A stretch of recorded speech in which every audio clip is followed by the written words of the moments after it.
राजीवनेत्रं रघुवंशनाथं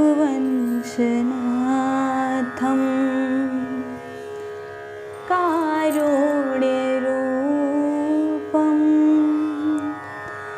करुणाकरन्तं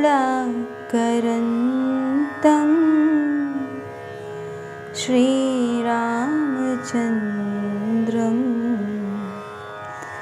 शरणं प्रपद्ये। कर्पूरगौरं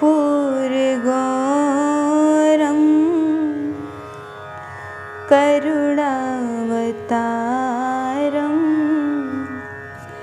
संसारसारं भुजगेन्द्रहारं सदा वसन्तं हृदयारविन्दे भवं भवानी सहितं नमामि। आज श्री रामचरितमानस का प्रथम दिवस है। सर्वप्रथम हम कथा की महिमा गाते हैं, तत्पश्चात कथा की तरफ आगे बढ़ेंगे। हमारे अप्रत्यक्ष गुरु पूज्य श्री राजन जी महाराज कहते हैं, जय जय राम कथा, जय श्री राम कथा, जय जय राम कथा, जय श्री राम कथा।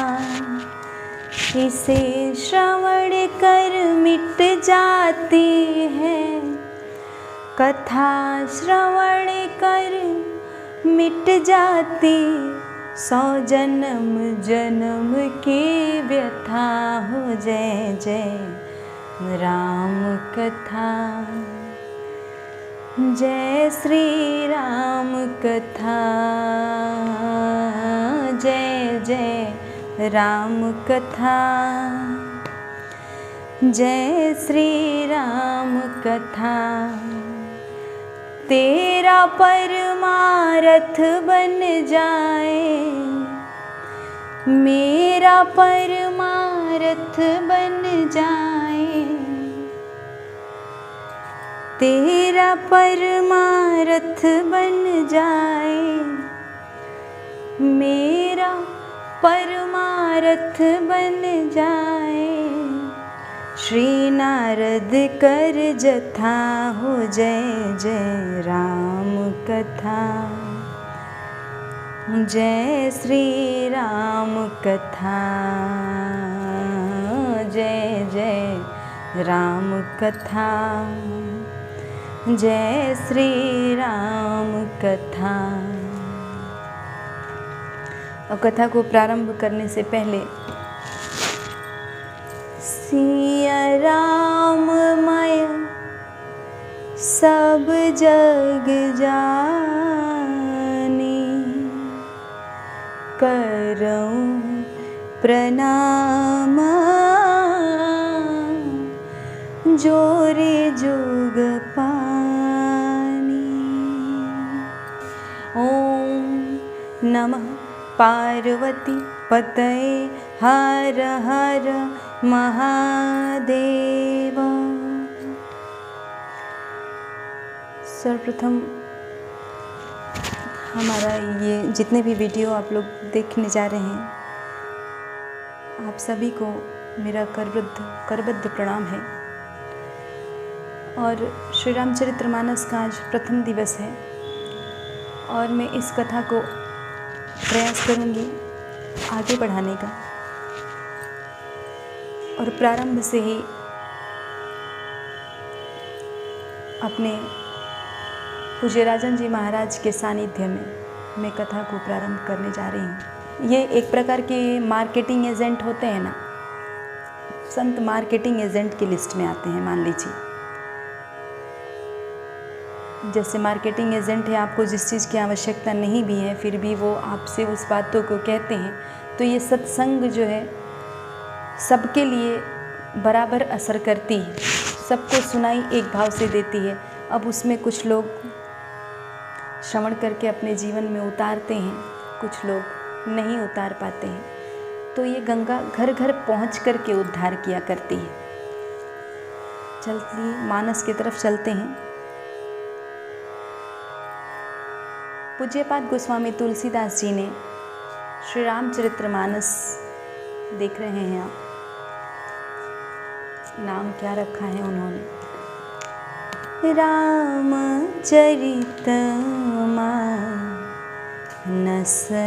ही नामा। मानस का अर्थ होता है मन। जो इस ग्रंथ को पढ़ के समझ लेगा उसके मन के ऊपर पूरा श्री रामचरितमानस आकर के खड़ा हो जाता है। तो मानस पढ़ना, पढ़ करके समझना कोई आवश्यक नहीं है कि एक दिन में हम बहुत सारा पढ़ेंगे। थोड़ा सा पढ़ेंगे, एक श्लोक पढ़ेंगे, 2 श्लोक पढ़ेंगे, एक ही दोहा, एक ही चौपाई पढ़ेंगे। जितना समझ में आ जाए उतना पढ़ेंगे। और जिस दिन ये मानस पढ़ने के बाद ये हमारे मन पे असर कर जाए ना, उसी दिन मानस पढ़ने की सार्थकता है। मगर याद रखिएगा, अगर मानस पढ़ने के बाद भी अगर जीवन में परिवर्तन ना आया ना, तो इसकी सार्थकता नहीं है। यानी हम कथा सुन नहीं रहे हैं, सिर्फ टाइम पास कर रहे हैं। और ये वैसे ही जैसे कहीं कथा हो रहा है, अरे कहाँ जा रहे हैं, कथा सुनने जा रहे हैं। किसने बताया? फला व्यक्ति ने बताया, सुने हैं, बड़ा बढ़िया एकदम बहुत बड़ा मंच बना है, बहुत बड़े महाराज श्री आए हुए हैं। तो गए लोग महाराज श्री के दर्शन करने के लिए, मंच का दर्शन करने के लिए। मंच बहुत बड़ा बना हुआ है, मंच की तरफ ध्यान है, महाराज श्री की तरफ ध्यान है, पर कथा की तरफ ध्यान नहीं है।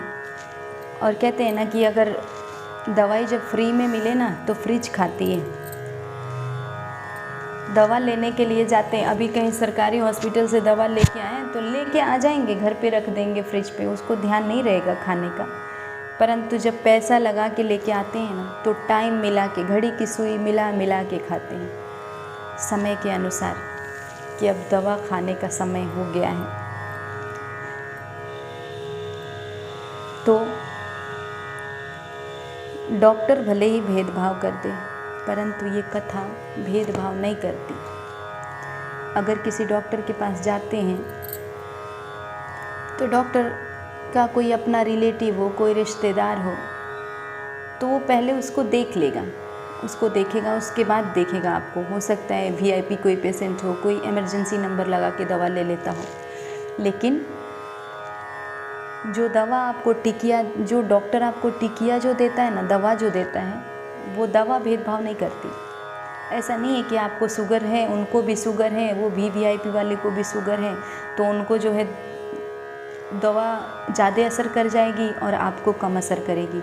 डॉक्टर देखने में भले ही विलम्ब कर दे, लेकिन दवा का जो असर होता है वो एक समान होता है। उसी प्रकार ये कथा भेदभाव नहीं करती। कथा भेदभाव हम करते हैं। कथा सुनने जाते हैं और सुन नहीं पाते हैं, तो कहीं ना कहीं भेदभाव हम स्वयं करते हैं। कथा भेदभाव नहीं करती। तो श्री रामचरितमानस में एक साथ 4 स्थान पे 4 लोग जो है कथा की महिमा गा रहे हैं। प्रथम वक्ता हैं गोस्वामी तुलसीदास जी, शरणागति घाट काशी। श्रोता संत समाज, या यूँ कहें तो संत समाज, गंगा मैया या गोस्वामी जी का स्वयं अपना उनका मन। गोस्वामी जी बोले, मैं तो वो कथा सुनाऊंगा जो तीर्थराज प्रयाग में याज्ञवल्क्य जी भरद्वाज जी को सुनाए थे। तीर्थराज प्रयाग, अब दूसरे वक्ता तीर्थराज प्रयाग की तरफ प्रवेश करते हैं। तीर्थराज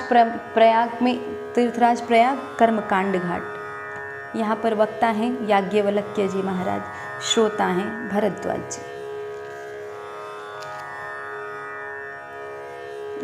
जी। तीसरे वक्ता भगवान शिव, ज्ञान घाट, श्रोता हैं माता पार्वती। चौथे वक्ता हैं काकभुसुंडी जी महाराज, श्रोता हैं गरुड़ जी। शंकर भगवान कहते हैं, पार्वती, कलयुग के विकार काम, क्रोध, मद, मोह, लोभ, मत्सर, इनको दूर करने का एकमात्र साधन है क्या? बाबा कहते हैं कि यदि ये कलयुग के जो विकार हैं ना, काम, क्रोध, मद, मोह, लोभ, मत्सर, ये जो 6 विकार हैं 6 प्रकार के, अगर इनको ये जब वृक्ष बन जाए, शाखा, वृक्ष को काटने के लिए राम जी की कथा ही कुल्हाड़ी है। बाबा कहते हैं, राम कथा सुंदर कर तारी, संशय बिहग उड़ावन हारी। राम कथा कलि बिटप कुठारी, सादर सुनु गिरिराज कुमारी। बाबा कहते हैं कि राम कथा सुंदर कर तारी, कर्मने हाथ। इन सारे विकार को उड़ाने के लिए, ख़त्म करने के लिए एकमात्र राम जी की कथवे कुल्हाड़ी के समान है। जिस प्रकार यहाँ पे अगर बहुत सारे पक्षी आकर के बैठ जाएं और उन सारे पक्षियों को भगाने के लिए, उन सारे पक्षियों को उड़ाने के लिए सिर्फ एक हाथ की ताली काफ़ी है। अगर एक हाथ से ताली बजा देंगे तो ये सारे पक्षी उड़ करके दूर चले जाएंगे। उसी प्रकार बाबा कहते हैं कि उसी प्रकार गौरी, उसी प्रकार पार्वती, ध्यान से सुनो। ये जो कथा है ना, ये कुल्हाड़ी के समान है। किसके लिए? काम, क्रोध, मद, मोह, लोभ, मत्सर, जो कलयुग के विकार हैं उनके लिए। तेरा सब संशय भागेगा, मेरा सब संशय भागेगा। पार्वती कर जथा हो जय जय राम कथा, जय श्री राम कथा, जय जय राम कथा, जय श्री राम कथा। अब बाबा ने कथा की महिमा बताई है कि पार्वती कथा को ध्यान से सुनो, और ये कथा उसी प्रकार है। अब इसके आगे बढ़ते हैं। चौथे वक्ता जो है काकभुसुंडी जी महाराज। चौथे वक्ता अभी बैठे ही हैं, तब तक गरुड़ जी महाराज जो श्रोता आए हुए हैं कथा सुनाना वही प्रारंभ कर देते हैं। क्या कहते? सुनहु तात जेहि कारण आयऊँ, सो सब भयऊँ दरस तब पायऊँ। सुनहु तात जेहि कारण आयऊँ, सो सब भयऊँ दरस तब पायऊँ।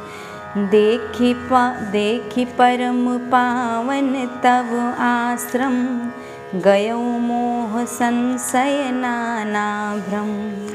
अब देखिए, जीव की कथा और जगदीश की कथा का अंतर। जीव की कथा में और जगदीश की कथा में क्या अंतर है? जीव की कथा व्यथा को बढ़ा देती है और जगदीश की कथा व्यथा को समाप्त कर देती है। अब आप स्वयं विचार कीजिए कि कथा जीव की अच्छी है या जगदीश की अच्छी है। यहाँ पर काकभुसुंडी जी महाराज बैठे हैं, गरुड़ जी आकर के कहने लगते हैं कि बाबा, यहाँ पर आने मात्र से मेरा सारा संशय जो है वो समाप्त हो गया। ये तो आप सुन रहे हैं कथा की महिमा। अभी बीच से ये चौपाई उठाई गई है, अभी आपको प्रारंभ से श्लोक उठाने हैं, तो मैं सोचती हूँ वीडियो काफ़ी लंबा हो जाएगा।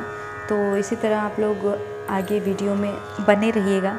इसके लिए मैं अगला वीडियो भी पोस्ट करूँगी और प्रयास करूँगी कि हमेशा मैं श्री रामचरितमानस का, जिससे आपको भी सरल हो जाए। और पूज्य श्री राजन जी महाराज के सानिध्य में ये मैं वीडियो पोस्ट करने जा रही हूँ, और सुनिएगा और कमेंट करके बताइएगा। धन्यवाद।